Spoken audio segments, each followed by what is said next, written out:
Hello guys. You are on the channel Alice Reddit Stories. Enjoy watching. Should I confront my fiancé again about his inappropriate relationship with his female best friend?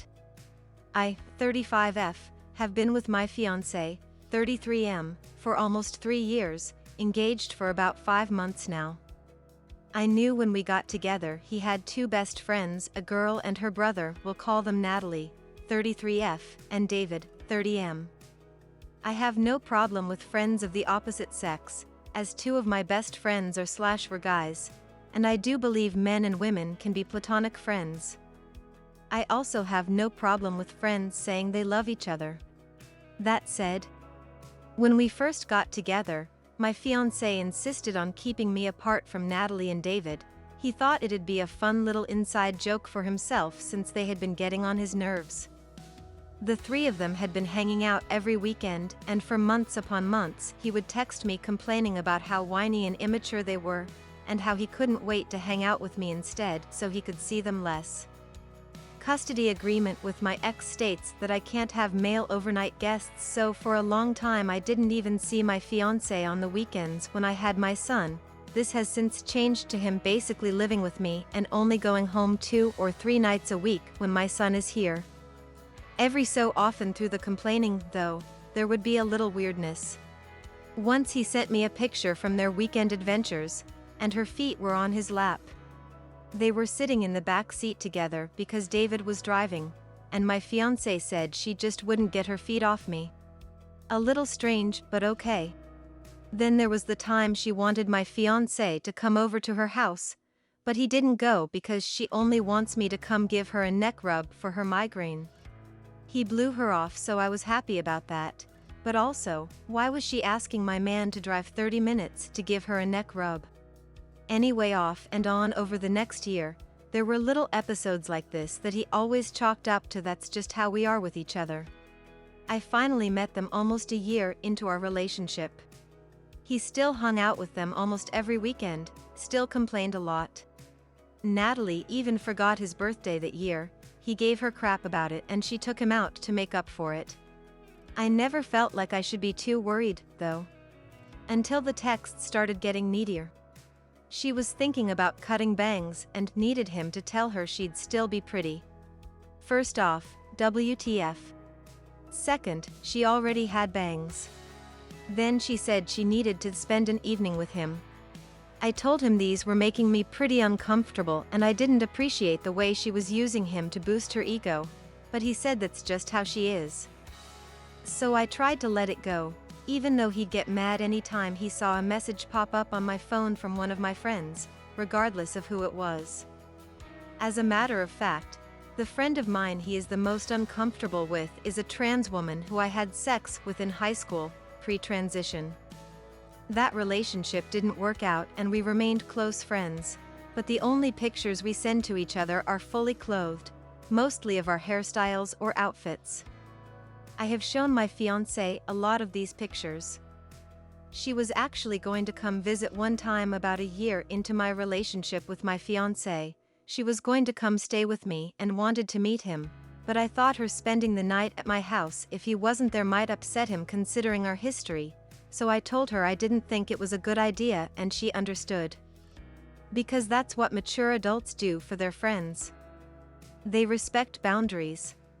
Anyway, the first Thanksgiving we were together we went to Natalie's house. The following year we invited her to my house for Thanksgiving, and I continued to encourage him to hang out with her even if David or I wouldn't be there. Then we get to the 4th of July, this year. This is after we'd gotten engaged. I invited her to my house, so he'd have someone to talk to, since it was mostly just my family coming. They spent almost the entire evening inside the house while my family and I hung out outside.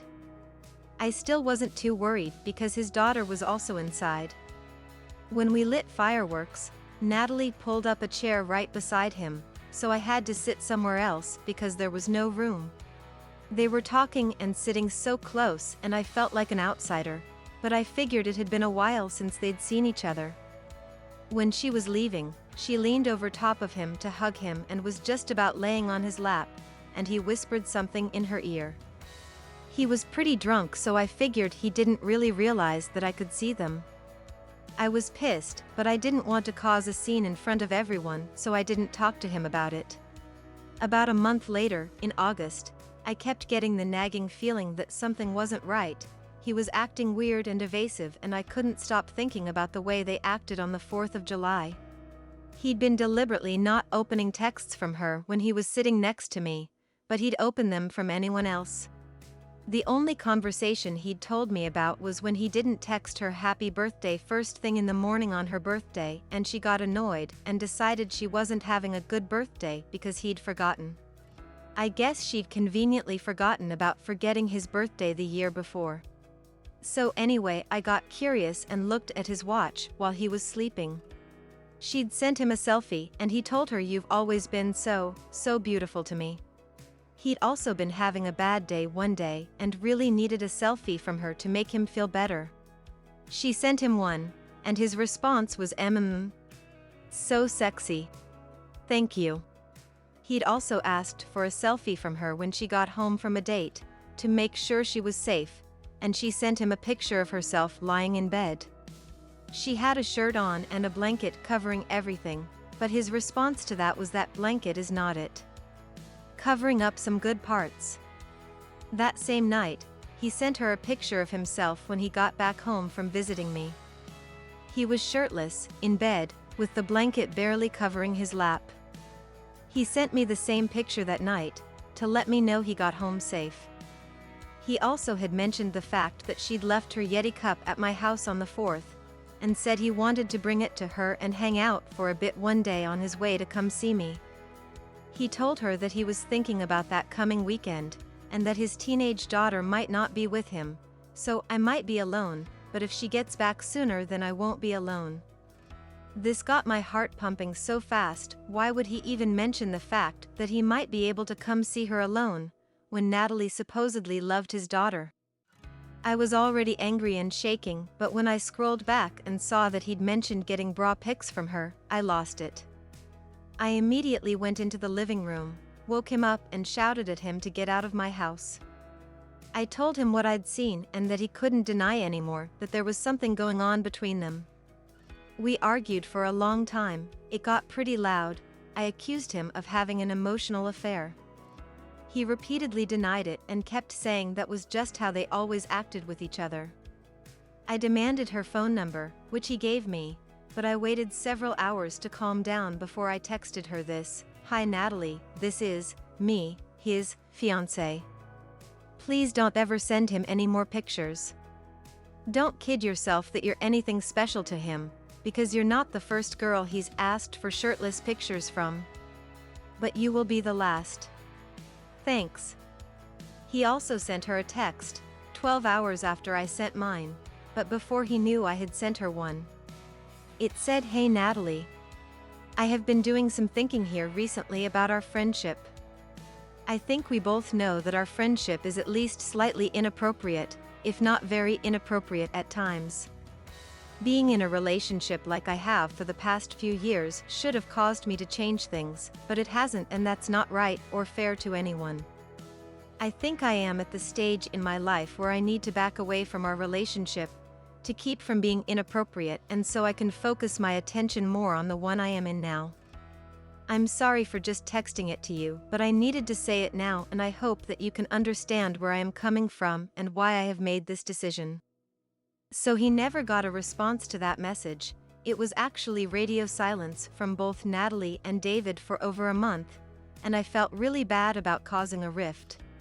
I apologized to him for going through his messages and reiterated several times that I hadn't wanted him to cut contact with either of them, just set some healthy boundaries with her. In September, they both sent him a message asking about the tax payment on the truck he's buying from David. He responded, then told me a few days later that he felt like maybe she wasn't as mad as he thought she'd been, and he thought the friendship might be salvageable, and he'd like to try talking to her some because he knew he would never hear from David as long as Natalie was still mad at him. He even went so far as to tell me that he mostly missed talking to David, that he hadn't been that close to Natalie for years, and he realized that it was pretty one-sided anyway. I was all for it initially.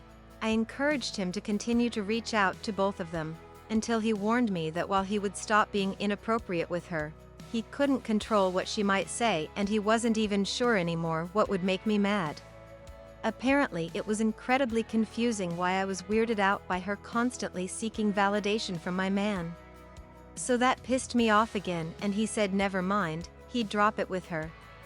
David texted him a few times, pretty much back to how they were before, and I thought everything was fine. Then he got arrested a few days ago, left his phone with me, and gave me the passcode. I wanted to make sure there was no evidence still on his phone, so I looked even though I probably shouldn't have. Weirdly enough, the entire thread from Natalie has been deleted, and guess what he had saved in his photos? Over 100 pictures of her, one as recent as last week, so obviously they're still talking, but he's trying to cover his tracks. These included bikini pictures, bra pictures, even one in front of the shower with just a washcloth covering her boobs. Correct me if I'm wrong, but that doesn't seem like a normal thing just friends send to each other. TLDR got bad vibes from Fiancé's female best friend, told him I was uncomfortable with their relationship multiple times. They kept up the inappropriate behaviors and were too touchy-feely in front of me, leading me to believe I was right about there being more than a friendship between them, so I snooped through messages and got my feelings hurt. Again. Should I confront him about it a second time, knowing he'll probably just deny what feels like an emotional affair? Thanks for watching. Subscribe to the channel. There are many interesting stories ahead of you.